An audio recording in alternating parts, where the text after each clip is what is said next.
Semua sel sepenuhnya dikelilingi oleh membran yang memisahkannya dari lingkungannya, seperti halnya kulit yang menutupi seluruh tubuh. Membran sel ini terkadang disebut membran plasma dan berfungsi sebagai penghalang mengatur apa yang masuk dan keluar dari sel, karena membran memungkinkan beberapa hal masuk tetapi tidak yang lain. Kita mengatakan bahwa membran bersifat semi-permeable atau selective permeable. Jika kita memperbesar membran, dapat dilihat bahwa membran terbuat dari beberapa bagian molekuler. Sebagian besar membran terbuat dari molekul yang disebut fosfolipid. Fosfolipid memiliki kepala yang terbuat dari fosfat dan 2 ekor yang terbuat dari asam lemak. Kepala bersifat hidrofilik, artinya tertarik pada air atau secara harfiah suka air. Namun ekor bersifat hidrofobik, artinya menolak air.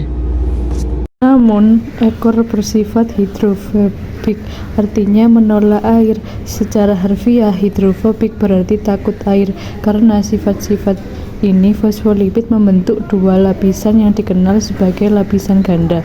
Fosfolipid dan ekor hidrofobik saling berhadapan dan kepala hidrofilik menghadap lingkungan luar yang berair, dan sitoplasma berair di dalam sel. Jadi para pencinta air bisa berada di dekat air dan para pencinta air bisa bersembunyi darinya.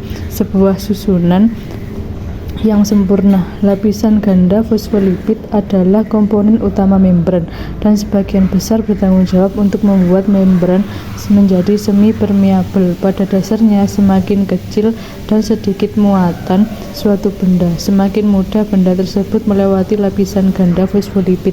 Benda yang lebih besar dan lebih bermuatan akan lebih sulit melewatinya. Komponen membran kedua adalah kolesterol. Meskipun orang sering menganggap kolesterol sebagai hal yang buruk, sebenarnya kolesterol merupakan bagian yang sangat penting dari membran sel yang membuat menstabilkan membran dan membuatnya lebih baik dalam mengendalikan apa yang dapat melewatinya. Protein merupakan bagian penting lain dari membran. Mereka melakukan banyak fungsi, tetapi salah satu yang terpenting adalah mengangkut bahan melintas membran, terutama jika bahan tersebut sulit melewati lapisan ganda fosfolipid. Komponen membran keempat adalah karbohidrat. Karbohidrat seringkali terlihat dalam identifikasi sel. Golongan darah, misalnya, merupakan hasil dari karbohidrat membran yang melekat pada protein.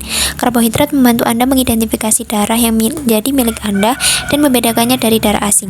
Semua komponen ini bekerja sama untuk membuat membran plasma yang mengelilingi semua sel, penghalang yang sangat penting yang dibutuhkan untuk semua kehidupan di bumi.